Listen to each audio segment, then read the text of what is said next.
Previously on Unnoticed.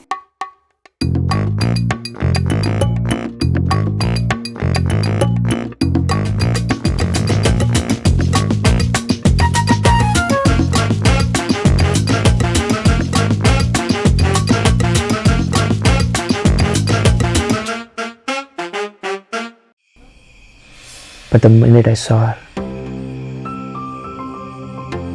I had the feeling, I swear. Aravind, நம்ம love பண்ணி 3 வருஷம் ஆகுது. எனக்கு உன்னை பிடிச்சதுக்கு நிறைய ரீசன் இருக்குது.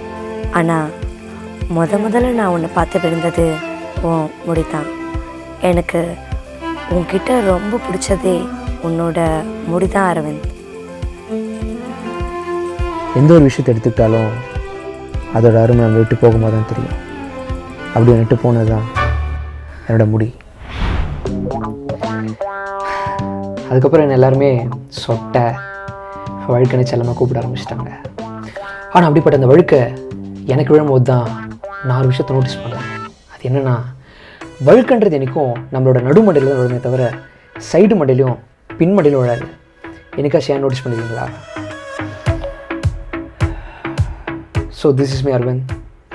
Welcome to my show Unnoticed.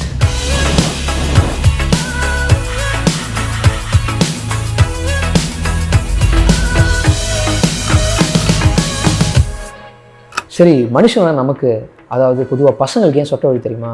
அதுக்கு முக்கியமான காரணம் டிஹெச்டின்னு அழைக்கப்படுற டைஹைட்ரோடெஸ்டோஸ்டிரோன்ற ஹார்மோன் தான். இந்த டிஎஸ்டி ஹார்மோன்றது நம்ம உடம்புல இருக்க டெஸ்டோஸ்டிரோன் ஹார்மோன்ஸில் நடக்கிற கன்வர்ஷனால தான் உற்பத்தி ஆகுதுன்னு சொல்கிறாங்க. அது மட்டும் கிடையாது, இந்த டிஎஸ்டி உற்பத்தி நம்ம உடம்புல எங்கெல்லாம் நடக்குது தெரியுமா? நம்மளோட ஸ்கின், நம்மளோட ஹேர், அப்புறம் ஃபாலிக்கல்ஸ், இந்த மாதிரி இடங்களில் தான் நடக்குது. அண்ட் பொதுவாக பசங்களுக்கு 14லேருந்து 16 வயசில் தான் வந்து பார்த்திங்கன்னா இந்த டிஎஸ்டி உற்பத்தி அப்படின்றதே நடக்குது. அதனால தான் பொதுவாக பசங்களுக்கு டீனேஜ் வயசில் தான் மீச தாடிலாம் முளைக்குது. என்ன தான் இந்த டிஎஸ்டி ஹார்மோன்ஸ் வந்து நம்ம பசங்களுக்கு இந்த நிவின் பாலி, அதுக்கப்புறம் நம்மளோட ராக்கி பாய் மாதிரி அழகான மீச தாடிலாம் கொடுத்தாலுமே அதே டிஎஸ்டி தான் நம்ம பசங்களுக்கு இந்த மாதிரி சொட்டையும் தருது. அது ஏன்றதை பார்க்கலாமா? சில ஆண்களுக்கு 25-30ன்னு ஒரு குறிப்பிட்ட வயசுக்கு அப்புறம் அவங்க கிட்ட இருக்கிற டெஸ்டோஸ்டிரோன் அதிகப்படியான அளவில் டிஎஸ்டியை கன்வெர்ட் ஆக ஆரம்பிக்கும்னு சொல்கிறாங்க. இப்படி இந்த அதிகமாக ப்ரொடியூஸ் ஆகிற டிஎஸ்டி சில பேரோட தலையில் முடி வளரக்கூடிய ஹேர் ஃபாலிகல்ஸை சுருக்க வைக்கும். இதனால் அதில் உள்ள முடியும் தின்னாகும், கொட்டவும் ஆரம்பிக்கும். அண்ட் கடைசியாக அந்த ஃபாலிகல்ஸ் நல்லா சுருங்கி அந்த இடத்துல மறுபடியும் முடியே வளர விடாமல் பண்ணிடும். இந்த ப்ராசஸ்ன்றது ஸ்லோவாக தான் நடக்கும். ஃபஸ்ட்டு டெம்பிள்ஸ்னு சொல்லப்படுற இந்த ரீஜனில் முடி கொட்டி வழுக்க விட ஸ்டார்ட் ஆகும். அப்புறம் தலையோட நடுப்பகுதியில் இருக்கிற முடி ஒரு சர்க்குலர் பேட்டர்னில் கொட்டி அப்படியே முன்னாடி போர்ஷனும் வலிச்சுட்டு போயிடும். இந்த பேட்டர்ன் தான் வந்து மேல் பேட்டர்ன் பால்னஸ் அப்படின்னு சொல்கிறாங்க. அண்ட் நம்ம பால்னஸில் எந்த ஸ்டேஜில் இருக்கோன்றதை நமக்கு எந்த ஏரியாவில் முடி கொட்டிருக்குன்றதை வச்சு ஈஸியாக சொல்கிறாங்க. அண்ட் இந்த மெஷரிங் மெத்தடை தான் வந்து நாரூட் ஸ்கேல் அப்படின்னு சொல்கிறாங்க. பொதுவாக வழுக்குன்றது எதனால் வருது? ஹெரிடிட்டரினால் வருது. அதாவது நம்ம அப்பாவுக்கு இருக்கலாம், இல்லை நம்ம தாத்தாக்கு இருக்கலாம், அதெல்லாம் நமக்கு வரலாம். ஆனால் முக்கியமாக வந்து பார்த்திங்கன்னா ஸ்ட்ரெஸ்ஸு, டென்ஷன் இருந்தாலும் கூட நம்மளோட டெஸ்டோஸ்டரோனை டிஎஸ்டியை கன்வெர்ட் பண்ணுற அந்த என்சைம்ஸ் அதிகமானாலும் ஆகலாம்னு சொல்கிறாங்க. அதனால வந்து பார்த்திங்கன்னா முடியும் கொட்டும். சரி, இப்போ முக்கியமான விஷயத்துக்கு வருவோம். ஏன் பொதுவாக ஆண்களுக்கு வழுக்குன்றது நடுமண்டையில் மட்டும் வருது, பின்மண்டையில் வரல? வாங்க பார்ப்போம். இது காரணம் சில ரிசர்ச் பேப்பர்ஸில் என்னன்னு சொல்கிறாங்கன்னா, நம்ம உடம்புல எப்போனியூராசிஸ் அப்படின்ற டிஷ்யூ பரவலாக இருக்கும் அப்படின்னு சொல்கிறாங்க.